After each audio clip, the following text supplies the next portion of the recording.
All right, and we are back here on the GSMC Football Podcast. And for the fourth part of the show, we're going to now get into the Eagles-Bengals game, what's kind of funny about this game is that this game and Browns-Ravens were the two games that my friends and I were deciding on whether or not to go to.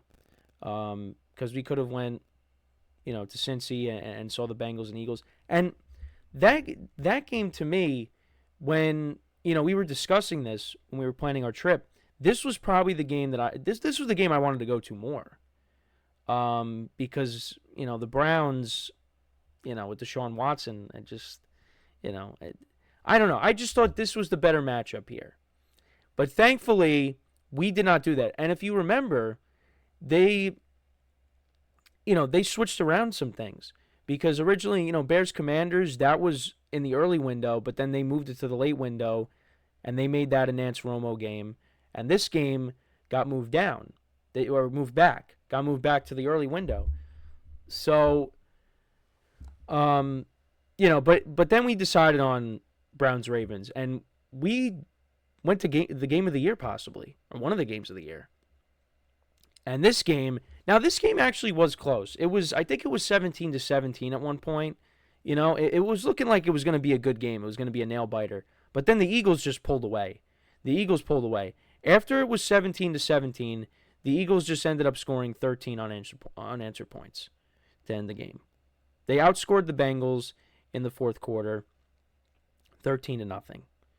So, yeah, and the Eagles, I don't know, are they starting to maybe turn the corner?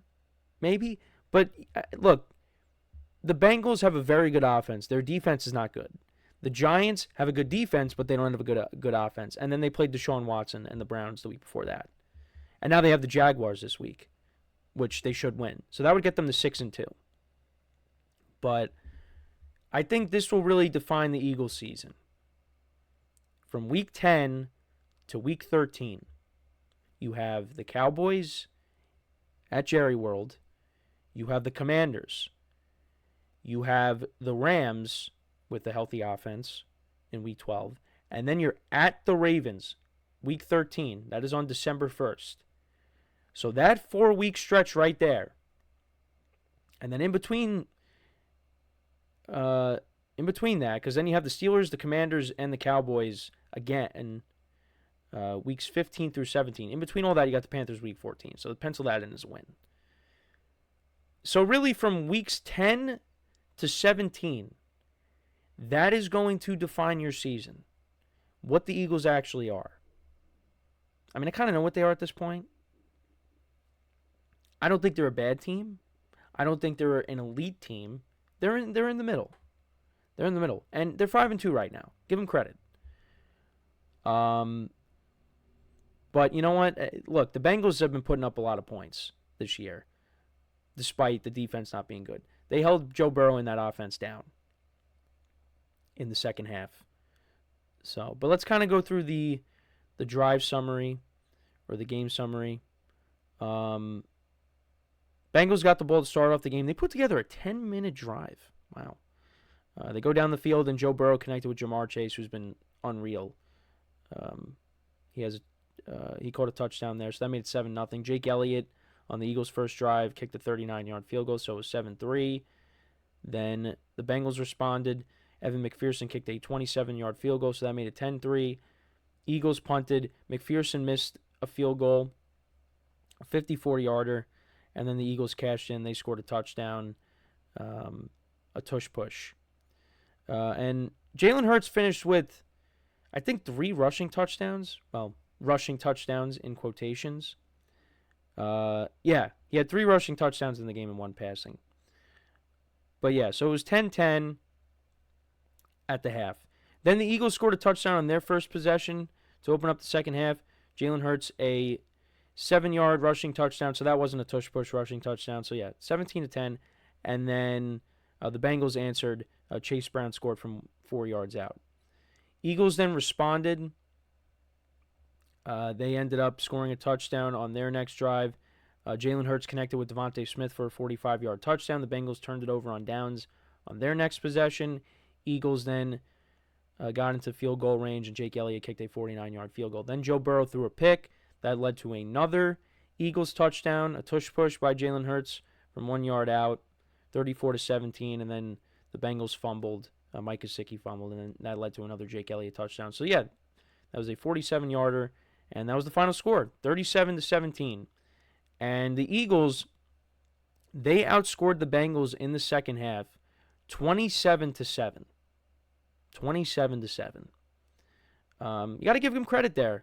You know, this is a good Bengals offense. Now, they were missing T. Higgins, and that's a big loss for them. But got to give them credit.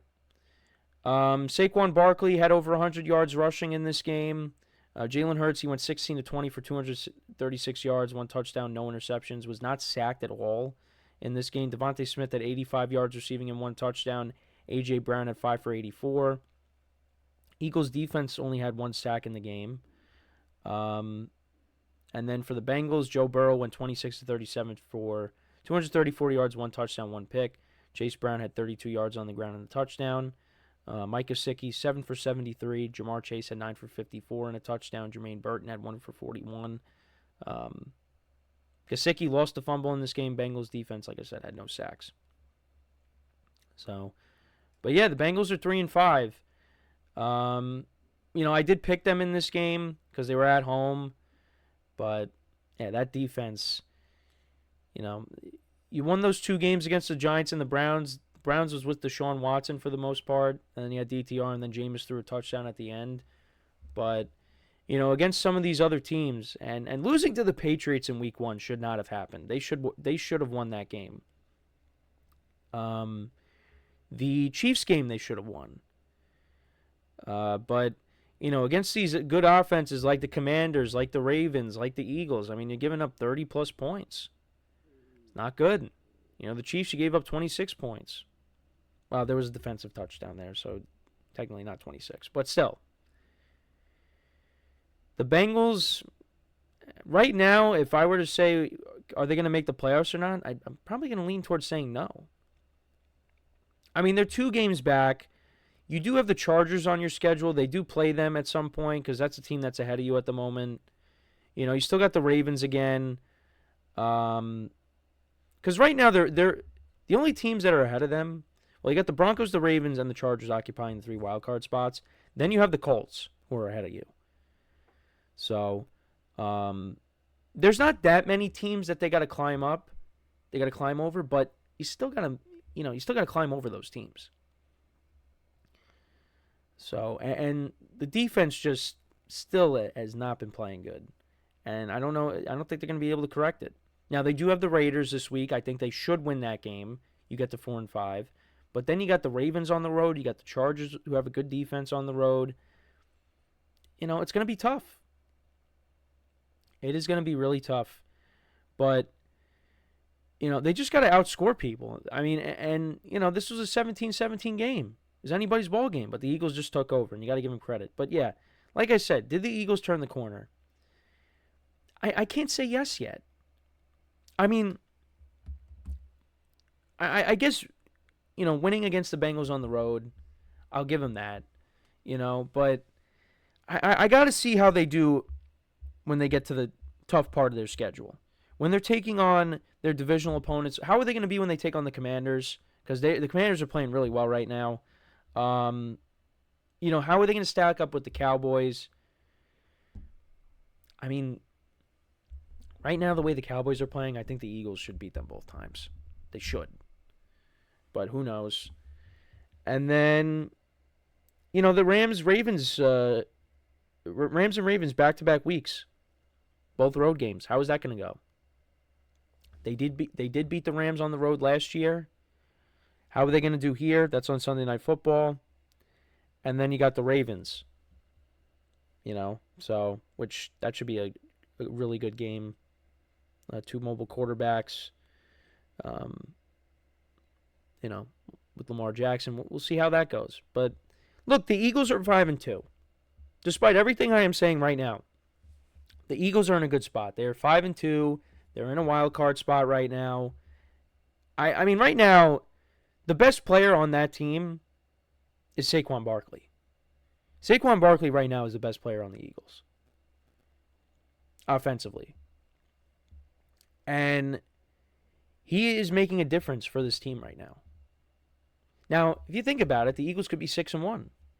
Because if Saquon doesn't drop that pass against the Falcons way back in week 2, you're 6-1.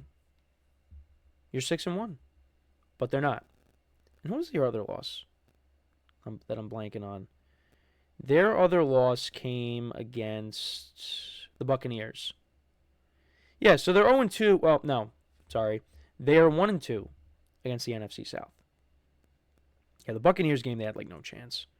But Falcons should have won that game. You'd be 6-1.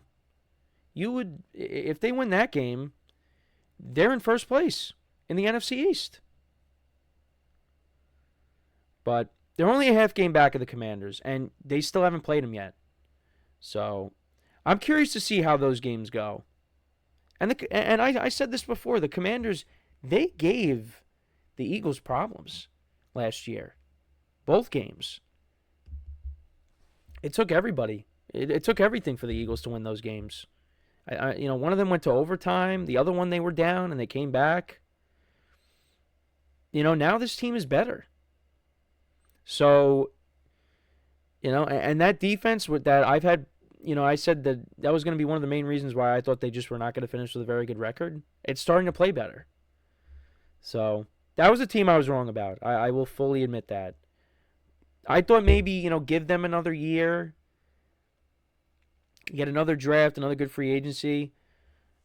I was just kind of like, you brought in all these, these veterans that are kind of just past their prime, and, the defense, the secondary is still not great, and, the offensive line, might give Jaden Daniels problems, but no. The Commanders are a good team. They are a good team. I was wrong about them, and I will fully admit that. And right now I'm looking like I'm wrong about the Bengals as well. Because I thought they'd be one of the top teams in the AFC North. And I had the Steelers, below that. Below them. I had the Browns ahead of them. But Steelers right now are in a great spot. Russell Wilson's playing good football. That defense is playing well. They're running the football. Special teams has been great. Steelers are a good team.